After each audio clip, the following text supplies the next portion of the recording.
Ce n'est plus seulement une question de poignée de main sous les dorures des palais d'Ankara. Ce que viennent de sceller Abdelmajid Tebboune et Recep Tayyip Erdogan, c'est une accélération sans précédent. 14 accords stratégiques. Un chiffre massif qui marque le passage d'une diplomatie de discours à une diplomatie d'exécution. Oubliez les simples communiqués de presse. Ici, on parle de changer concrètement le quotidien des citoyens et de bâtir un bloc économique incontournable en Méditerranée. La force de ces accords réside dans leur pragmatisme. L'une des annonces les plus marquantes est la reconnaissance mutuelle et l'échange des permis de conduire. Ce qui pourrait sembler être un détail administratif est en réalité une petite révolution.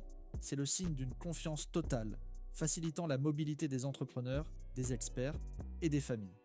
Cette fluidité est renforcée par un accord majeur sur le transport international de passagers et de marchandises. En simplifiant les couloirs logistiques, Alger et Ankara transforment la Méditerranée en un pont plutôt qu'en une barrière, dopant ainsi la réactivité de leurs entreprises respectives. Le futur se joue désormais dans l'immatériel. Un mémorandum crucial a été signé pour la coopération dans les services postaux et les télécommunications. L'objectif, moderniser les infrastructures et sécuriser les échanges de données entre les deux capitales. Mais il y a aussi une dimension plus politique, la lutte commune contre la désinformation. À l'heure des guerres hybrides, les médias publics des deux pays, le PRS et la TRT, s'unissent pour produire des contenus communs. Il s'agit de reprendre la main sur le récit national, de valoriser les civilisations algériennes et turques et de s'assurer que leur voix ne soit plus étouffée ou déformée sur la scène mondiale. L'économie réelle est le muscle de ce pacte.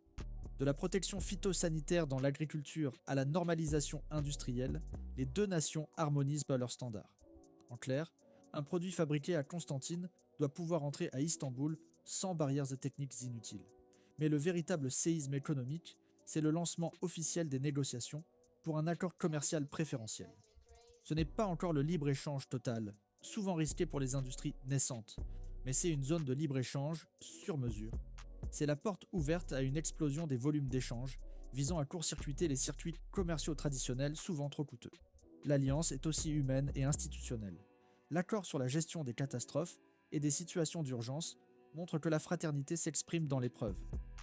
Face aux défis climatiques et aux risques sismiques que partagent les deux régions, l'Algérie et la Turquie vont désormais mutualiser leurs expertises, leurs technologies de secours et leurs moyens d'intervention en temps réel. C'est une assurance vie mutuelle signée entre deux États souverains. Du commerce de pointe à la protection symbolique des familles de martyrs, ces 14 accords ne sont pas de simples contrats. Ce sont les 14 piliers d'une maison commune. Ils bétonnent une alliance qui dépasse les intérêts financiers pour toucher au socle des valeurs. L'Algérie et la Turquie ne sont plus seulement des partenaires de circonstance, elles forment aujourd'hui un tandem qui refuse de subir la marche du monde.